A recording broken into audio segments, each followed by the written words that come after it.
All right, welcome everyone. Semblance of Sanity. I'm Caleb. I'm Jacob. And we're here for Vigilantes, Season 2, Episode 6. Knuckle Duster is back. He is back. Oh, boy. And we had his whole lore dropped. Yeah. Just in like a... Wait, so you lost your quirk? You were a hero, and you potentially had the quirk that the guy who is the speedster that we're dealing with right now might be just revving up to try and enhance it in such a way so that it can do more than what even you were able to do with it. Cool. And then that means in some ways he might have even gotten in contact with All for One or had some kind of an encounter with villains that ripped him of his quirk or whatever. Yes. That is something that, you know, if it does get explained, great. That would be, like, really, that'd be great. I'm not being facetious or whatever. Yeah. Like, that would be awesome. Please. Yeah.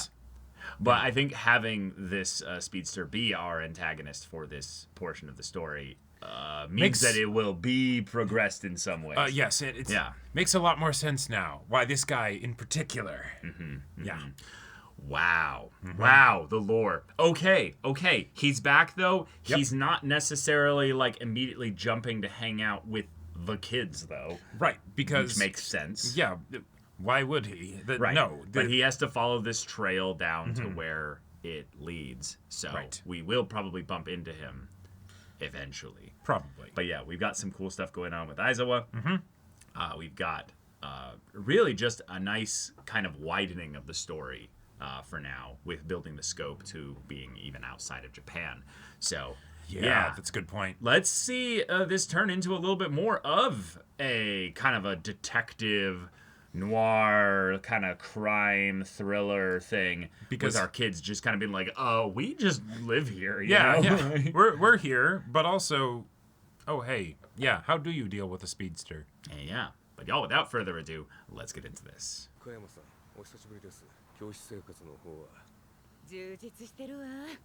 Oh, Kitty. Hey. Okay, so that's her name. Fun. Just calling her by her name. Yeah. Too. Oh, something's gonna change in that regard.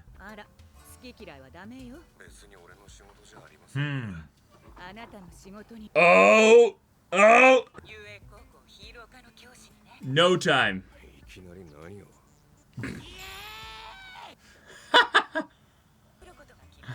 Okay. Yep.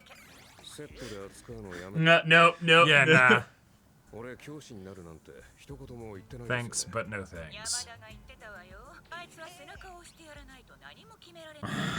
He knows you too well.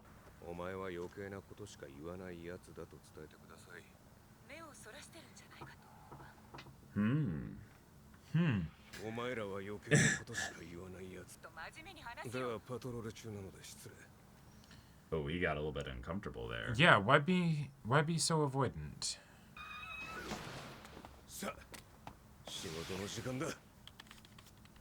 Oh! Oh, goody. Yes, please. Rain and clouds.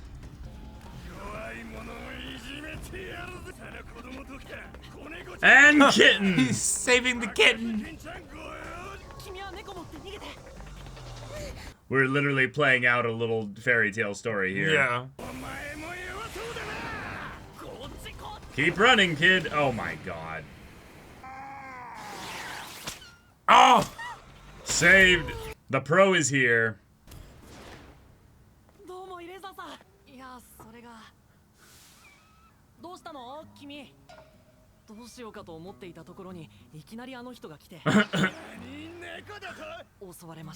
Yeah. Wait, you don't want to adopt a stray? Oh no, save the kitten. And we adopt the kitten. Right. And bring him back to the hideout. A mascot for us. Unless Aizawa adopts it.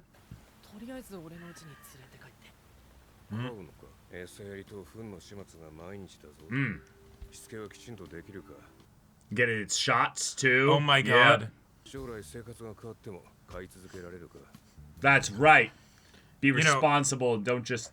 Maybe Aizawa should take care of this one. And maybe you shouldn't. Yeah. I love cats.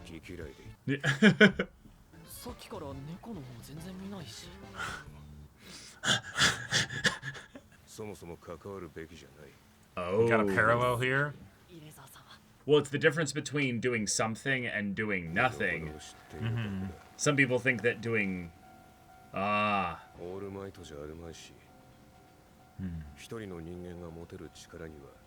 Yeah, with a quirk like that, that would also inform a lot of that worldview, too.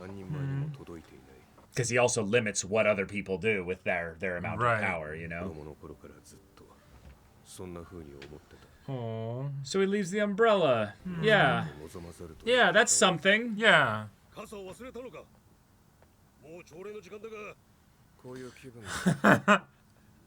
That's his voice. Amazing.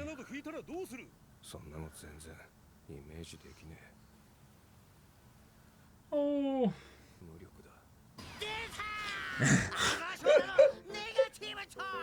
God. Growing up with this dude must have really been something.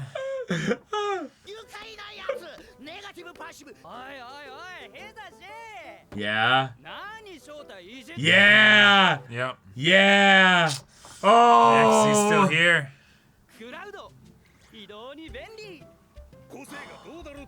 Wait. Yeah. Yeah. Yeah, because that was a quirk forced upon him through All for One. Yeah.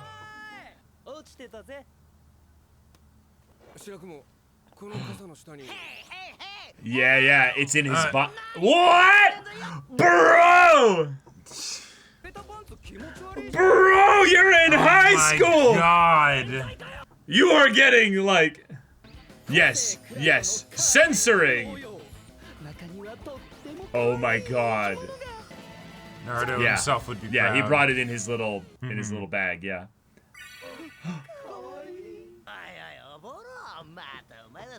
Of course. Another one. Yeah.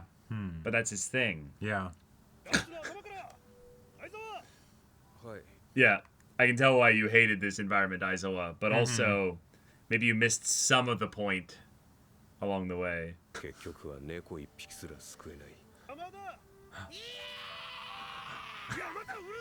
The kid's like, oh my god, what?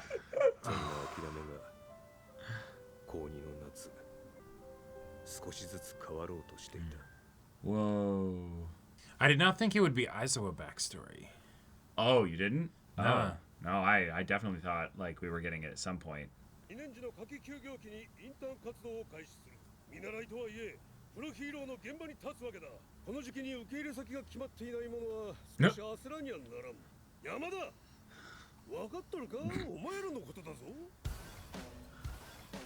I cannot imagine trying to teach a class with Yamada in it. Right.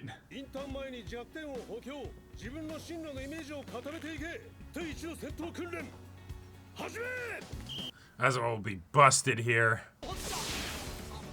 Yeah, he's literally the Just Goku. Sun Wukong, you know, cloud and staff and everything, yeah. Yeah. Oh my god. Yep. Well, shit.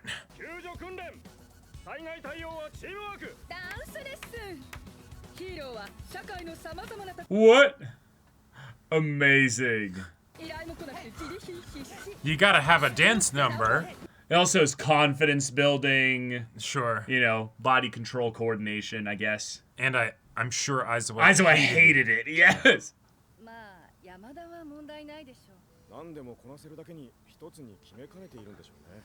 I think it's just he has trouble settling, you know? His quirk is just about as busted as one can be. But he just doesn't fit in our mold of what makes a hero, you know? Right.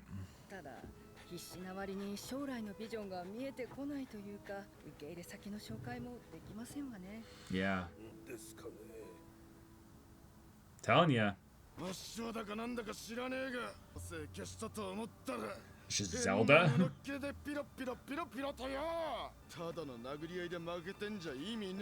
Right. Yeah. Yep. That's what I do. Right.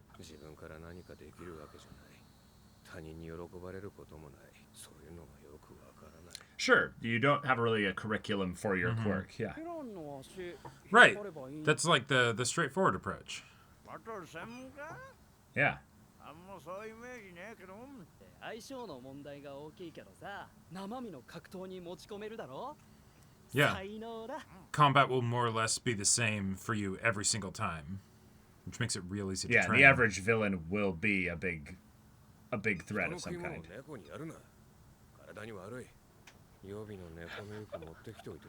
Oh, the little Oh cat my animation! god. 本当は学校に連れてくるのにも反対なんだが家に置いとくのも心配だしな学校なら相沢が世話トイレとかどうしてるんだ大丈夫なのかちゃんとしつけをしろこんなところでご昼食 Oh my god. Midnight. That's right. Yeah. The third year. そういう不正行為は I like. Yeah. 青春っぽくていいわね You're saying youthful? You're at 17? Yeah, yeah. コートの下に服は着ないんですか Nah, the duster with no clothes? I Hell mean, it's yeah. a good look. It's a great look. That's not how that goes, but yeah. の目的を追求した結果たどり着いたこのデザインはそのもの Oh my や god. ましく思うところなどかけらもな Hell Clearly yeah, not. shameless. Let's go. 1年後には日本の常識が Actually will. 露出についての法案の審議会 Wonderful. Yeah. 子猫ちゃんはどこから来た Complete voice change and everything. Yep. この子名前はああ We name him Kitty. 未定ですあなたたちの好きな食べ物 Oh my god. 寿司唐揚げ私もお寿司かな Sushi! ちなみに飼い主募集中っす変だけどあ私は卒業したら実家を出るからこの子の世話をする余裕は Damn. 一人暮らしで猫を飼うと根気が遅れるっていうし Ah! Wow. だからそう長く預かれないわよ But I will care for him for a while. Wait, but she ran off with the cat. Yeah. 加山先輩なら大丈夫だろそもそも猫飼ってる場合じゃないしなインターンかついさっき山田も行き先決まったってなあいつこそバトルって感じじゃないのにな喋ったりするのは自分で Of course he does. 個人じゃできない経験を積んでくるって個人で戦ったらただの傍観だ Oh, let's go into that. どうも猫がお世話になってますこれ今日のお寿司あなたトイレのしつけ気にしてたでしょ We're being Proof that I've been responsible. teaching him. インターン未定組うちの社長がまとめ Oh, okay. cool. うちの社長ってパープルレボリューション代表ノーブルヒーローハイネスパープルス Oh Oh my god. god. キャラ濃くないですか What a design. What?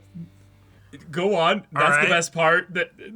Wait, Oh my god. I feel like this is a backstory that's gonna get continued because that Right. was so slice of life there. Like, Yeah, it didn't resolve much nah, of anything. Nah, no. it's just he found a cat and he hung out with his Yeah, there's friends. no end credit scene. Okay. All right. Yeah. Now I'm really curious because they brought up the whole thing of like, okay, Midnight actually wanted to wear even less clothes than she does in the main show. Right. Of course. Of course. You can do hero work in things that are not just fighting villains, and she's the R18 hero. Mm-hmm. Is porn considered hero work potentially? Not unless Lifting the you're spirits, using hearts, your and other quirk, things of other people? your quirk in such a way that is connected with the hero agency. Because again, that's where the hypocrisy of all this comes in. Mm-hmm. You're only doing hero work if you're actually signed with the hero agency. Right. People can use their quirk in whatever ways they want. Yeah, exactly. It does not make it a hero. All right, we got Aizawa backstory. Yeah, and it's awesome. built around the idea of him going back to that time in his second year of high school, and we get to see Shirakumo Actually around. actually around. But I get the feeling this backstory is going to end with him not being around. Yeah.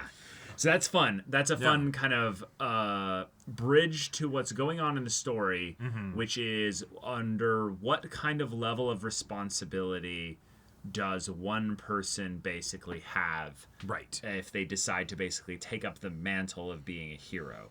Because in some ways, that's kind of the whole point of why the Vigilantes are a problem for the society, is that there's no one to basically check their level of what they're actually doing. I would say their level of I'll just use the word responsibility, but I would say just quality of work with what they're doing with their quirk. Right. And a hero is beholden not just to their agency, but to the entire government and hero society. Right. So they need to be doing things the correct way, a helpful way, and then also be contributing to the overall net benefit. Common good, yeah. And common good. And so I like this as fun. The idea of getting Aizawa backstory. Awesome. Cool.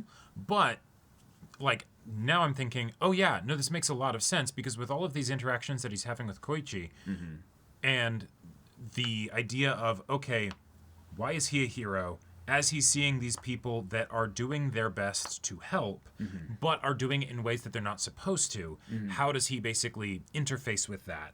Right. And where is that coming from? Yeah. Cool. And awesome. we knew a lot about Aizawa going into this show because this is a spin-off show, and we've spent a lot of time with him in the main series proper. But it's fun because this is also written not by Horikoshi at all. So in a lot of ways, this is something where we get to see an alternate perspective on a character that we already had pretty well characterized, which was somebody who kind of was a little bit of a loner, doesn't really play well with others, likes to do things their own way, doesn't see a lot of benefit in a lot of the propped up kind of entertainment focused, make people feel good bullshit that was a lot of the major focus in MHA.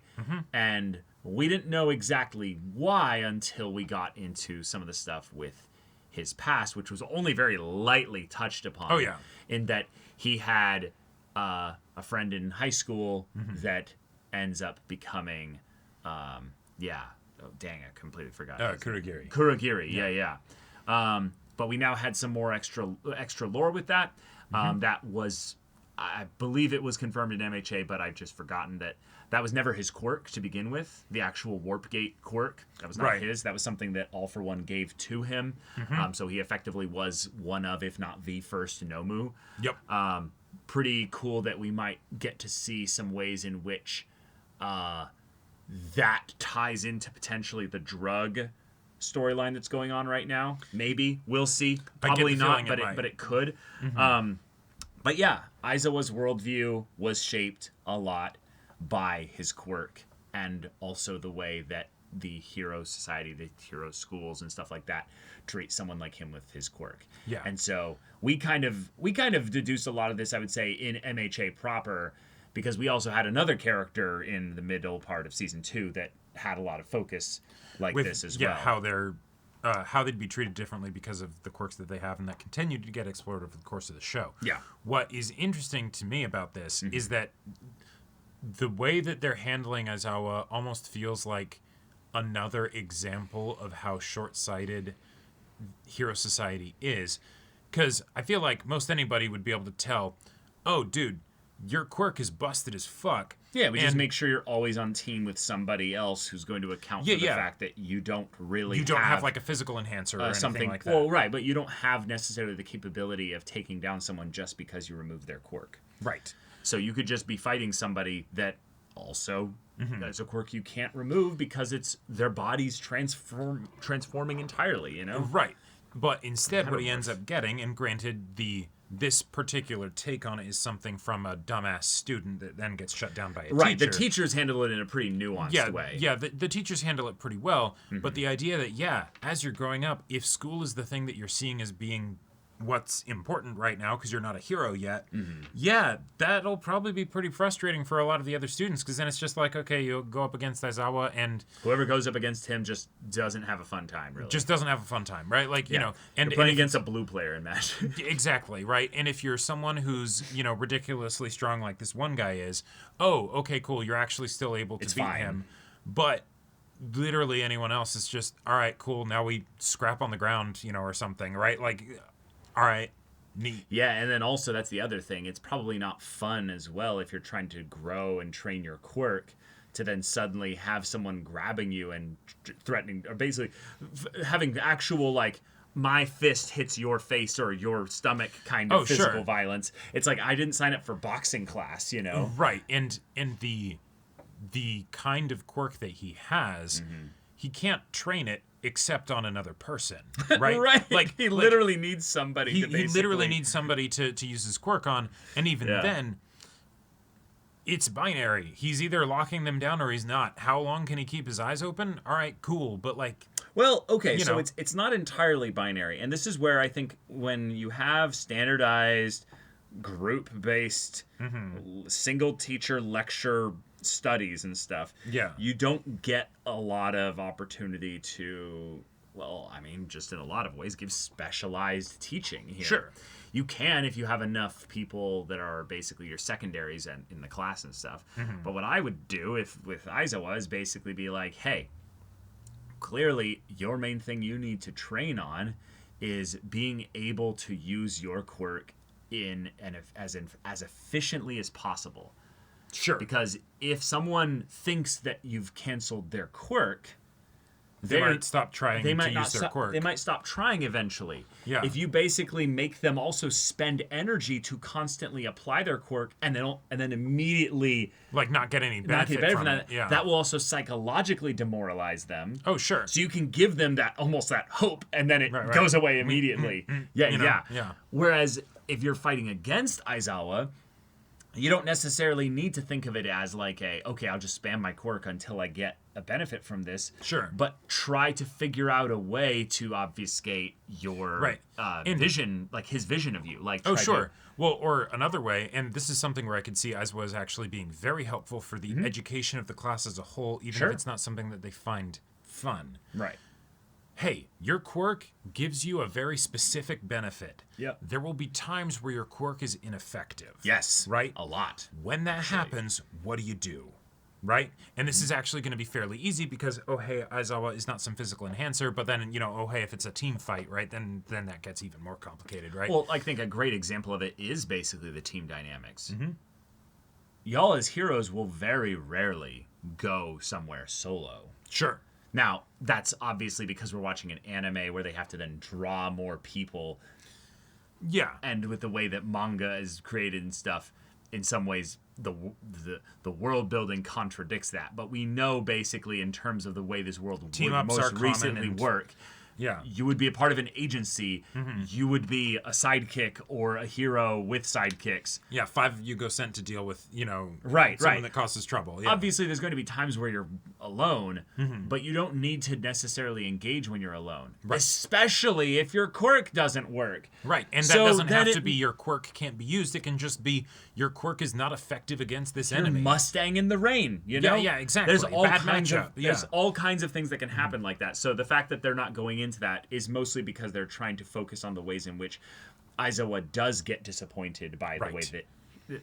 But we had the teachers kind of focusing on the mental side of things with regards to their students, which was Aizawa feels a bit aimless. He doesn't really feel like he fits in. He doesn't really feel like he has a purpose. And that's why he's probably going to struggle a little bit. Right. Obviously, there's reasons for that. But we're touching on everything very lightly for this backstory here. Yeah. But yeah, I like the idea of, in this world, where quirks basically inform a lot of the culture and the society at large, that also means that on the individual level, the quirk of the individual defines the philosophy of their worldview a little bit. And Aizawa is not... while his quirk lends itself to the kind of intense Batman stuff. Yeah, absolutely. Personality-wise, he'd probably much rather just have his cat that he takes care of or something like that, and do something that's a lot lower energy, Sure. Another thing to add into this is that it's something where he's actually giving rather than taking. I think the point that he's more depressed about is not because society doesn't find a place for him to fit in, but because society is telling him that the best thing a hero can do is make people feel safe by giving something back to society. Sure. His quirk doesn't give anything innately. Right. It is dependent on there being bad people that you then disable. You say stop doing bad things here. Yeah. There is no application of his quirk on face value that gives something back innately. Like that. That's something that I feel like would make a lot of people depressed. On top of just teenage years being rough in general. Yeah. Sure. But also I would say if the people you're surrounded with are also literally the opposite of you, they can't help but in some ways almost overtly give too much. Like, obviously present Shakumo? Mike. Oh, yes. Then in some ways you could almost not resent it, but like, no, I'm not going to be that kind of... Yeah. I found my own way that is not being so ostentatious that everyone needs to know my name or you needs have to hear my disrupt voice. class or whatever. Right. Yeah. So in some ways, I actually like that they're the weird ones in like Japanese hero society, and he's actually in some ways the model one in that he's just calmly going about doing his work. He's putting a lot of effort in, and his quirk has a very specialized, specific use. Oh, yeah. And I love that there was no like, oh, we can't figure out how his quirk will be useful. Yeah, it was all about the no, you're not finding You got something purpose. in here that's holding you back, right? Yeah. Which is And it's just that he knows his own limitations. And I love that as a line to basically have someone who's self-aware also be extremely blind to something so obvious here. Yeah, because that the point is that yes, everyone has limitations, and thus we need each other. Yeah. But he takes that as, oh, I know my limitations, so I should just focus on my solo gig. His quirk is not something like Toga's, where it's like, all right, we'd need some specialized like guidance counselor to be like, all right, here's a way you could use it, as a hero. Like that could be beneficial for society. Right? Because you're not going to be able to think of something. Whereas with Aizawa, it's like, no, they probably would be like, oh, neat. So this is the track that you'd go on. You know? We actually have a lot of people like you who have extremely combat-only effective quirks. You'd be surprised, actually. The main thing is more just we don't want to force you down this path if you don't want to. And I imagine he probably looked at it and is like, oh, okay. Right. I want to add something to society. I don't want to just go and, knock out or, harm people. Right. So in a funny way, it actually makes sense that he would end up as a teacher. Because he's gone through a very unique experience of this, and he's letting then people know that even if your quirk doesn't necessarily work out to be the one-size-fits-all baseball cap here, you can actually do a lot of good by pouring into the next generation. Right. Oh my God. That's basically what he learns in the MHA series proper, so fantastic. We get to see the journey that brought him to that point. Yeah. That's why prequels are fun, but that is also where prequels can be a little bit awkward, and we're just like, okay, we get this. This was a very slow episode. It was a very slow episode. I love getting to see kittens be adorable. And sure, we can see previous iterations of Midnight's outfit. Yeah, but this is a part one of more backstory episodes. And I get the feeling it's not going to be a part one of two. Oh, I think it is 100% going to be a part one of two. Oh, yeah? I think the work study is literally the inciting event. Yeah, they could go straight into it and, it goes real bad. It goes real bad. Yeah. I think that with the scope being something where he said, it was the moment in my second year of high school that basically, changed everything. Right. It's fun that he's having this conversation specifically with Koichi. Because he said a lot of things where it's like, oh, bro, you have not gotten over this.